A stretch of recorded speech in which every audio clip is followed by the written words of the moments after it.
नमस्ते welcome to another video RL भ्लगमा तपाईलाई स्वागत छ। यतिखेर चाहिँ म घरतिरै छु, घरको बाहिर निस्केको छु। घरमा बस्ने घर यो हो, यसको तल हो।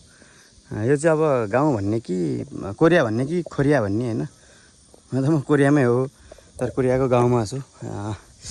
गाउँमा बस्दै आइरहेको छु। अनि यो दिउँसोको समयमा चाहिँ ट्याक्क लाएर यसो भिडियो बनाउँ भनेर बाहिर निस्केको। लास्ट गर्नु छ क्या, लास्ट चाहिँ गर्नु छ। कालो देखाएको छ म हैन, तर केही छैन। म आज तपाईलाई के देख्न चाहन्छु भन्दाखेरि घरकै साइडमा एउटा ठुलो यति ठुलो ब्राको रोड छ क्या।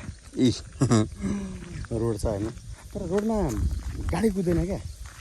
बाटो यति ठुलो छ हैन, तर गाडी नै कुद्दैन क्या। त्यो बाटोमा गाडी नै हिँड्दैन क्या। किन हिँड्दैन होला, किन बन्यो होला, गाडी किन, बाटो किन बन्यो त, तर गाडी किन कुदेन भन्ने बारेमा एउटा म रमाइलो प्रसङ्ग यहाँहरूमा राख्नको लागि यो भिडियो बनाउँदैछु।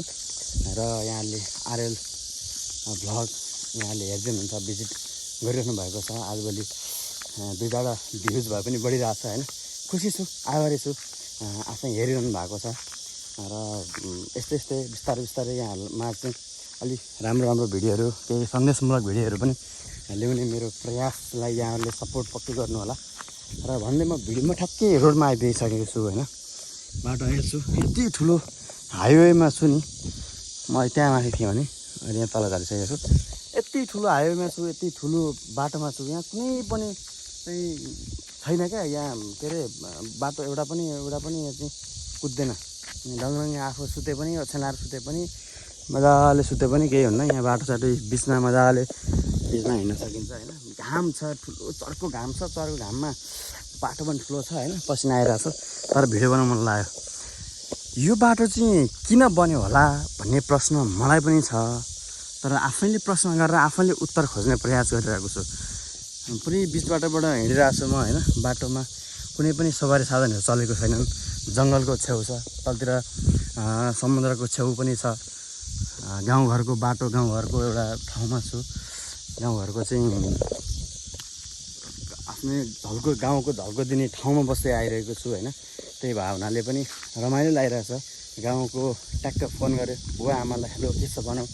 टक्क गाउँमै चाहिँ बसेको जस्तो आवाज, गाउँमै भएको जस्तो महसुस गऱ्यो। घरमा फोन गऱ्यो। न्यास्रो जति धेरै परिवारलाई भेट्न न्यास्रो त लाग्छ नै, तर पनि त्यति धेरै न्यास्रो नपर्ने आवश्यक म त्यति धेरै मलाई चाहिँ लाग्दैन। किनभने म गाउँमा छु, त्यही भएर गाउँकै फिल लिइरहेको छु। गाउँकै घरहरू जस्तै, गाउँकै हाम्रै नेपालको घरहरू जस्तो त होइन, तर जे पनि गाउँमा छु। तर यो बाटोको प्रसङ्गमा थोरै जोड्छु, त्यसपछि अनि यताउति अरू कुरा गरौँला। यो बाटो चाहिँ यो बनेको 2 वर्ष भइसक्यो, तर यो बाटो पूर्ण रूपले सञ्चालनमा आएको छैन। यहाँ सवारी साधनहरू कुद्दैन। मैले जहाँसम्म देख्छु 1-2वटा फाटाफुटा लोकल गाडीहरू हिँड्छ, तर यति ठुलो बाटो छ, यति ठुलो चाहिँ एकदमै भयानक बाटो छ। यो नेपालमा सायद यो बाटो नेपालको पनि यति ठुलो बाटो नेपालमा पनि ठुलो हाइवेमा यति ठुलो चाहिँ बनेको छ जस्तो मलाई लाग्दैन। अब बनेको भए के अरे उतातिर घाट मुगलिन सडकहरू चाहिँ बनेको हुनुपर्छ। बन्यो भए त्यतातिर चाहिँ ठुलो भएको, अहिले पछिल्लो समय बनाएको हुनुपर्छ। नत्र यति ठुलो चाहिँ बाटोहरू नेपालमा कमै छ। किन नेपालको कारणले भन्ने पनि चान्सै भन्ने होइन। अनि यो चाहिँ बाटो किन बन्यो होला भन्ने प्रश्नमा फेरि पनि जोड्न चाहे। यो चाहिँ एउटा वैकल्पिक बाटो जस्तो लाग्छ क्या, वैकल्पिक बाटो। भोलिको दिनमा अरू कुनै बाटोहरू केही समस्या आयो कि भइदिइहाल्यो भने, अथवा भइपरि केही आयो भने बनाउनु पर्ने अवस्थामा ठुला चाहिँ अब पिचहरू गर्नुपर्ने अवस्थामा चाहिँ त्यसको बाटोको साथ यो रोड बनायो कि भन्ने मलाई लाग्छ क्या। मैले यसो यताउति बुझ्दाखेरि त्यो पनि अलिकति हो भन्ने कुरा सुन्नमा आएँ। वैकल्पिक बाटोको रूपमा चाहिँ यसलाई अहिलेसम्म लिन सकेको छ। मैले पनि जहाँसम्म बुझ्छु वैकल्पिक बाटोमा मान्छेले चाहिँ यसलाई प्रयोग गरेको छ। अहिले यदि ठुल्ठुलो अरू बाटोहरू चाहिँ समस्यामा आयो भने यो बाटो चलाउनको लागि चाहिँ बनाइएको छ।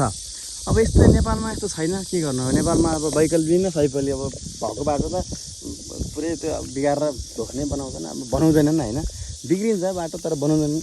तर के गर्नु, यहाँतिर चाहिँ वैकल्पिक अब यसको अलावा अर्को छ है भन्ने खालको बाटोहरू पनि एक्स्ट्रा जगडा बनाइरहेको हुन्छ नि, बनाउँछ नि, त्यसपछि त्यो बाटोको एउटा विकासको लागि चाहिँ मैले यसलाई जोड्न खोजेँ। अब यति धेरै मजाको ठुलो बाटो बनाएर यहाँ चाहिँ केही समस्या, अहिले गाडीसाडी केही कुदेको छैन होइन, रमाइलो छ।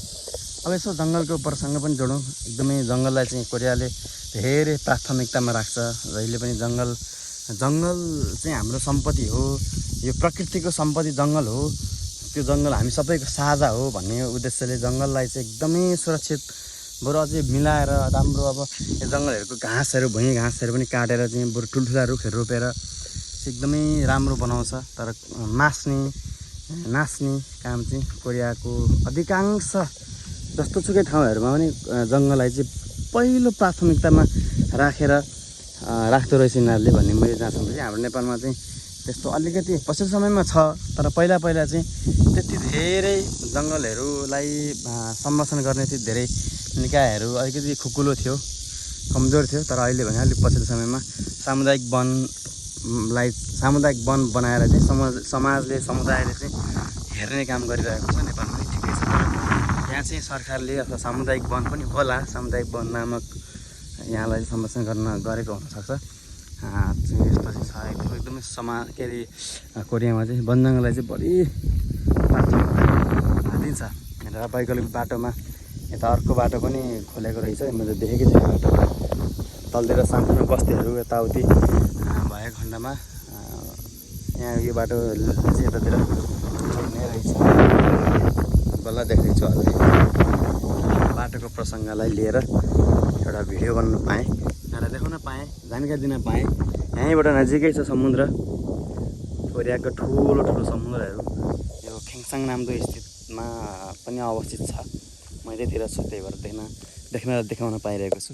भिडियो हेर्नुभयो, अन्तिमसम्म हेर्नुभएकोले यहाँलाई धेरै धेरै धन्यवाद व्यक्त गर्दै यो भिडियोबाट पनि बिदा हुन चाहन्छु। धन्यवाद।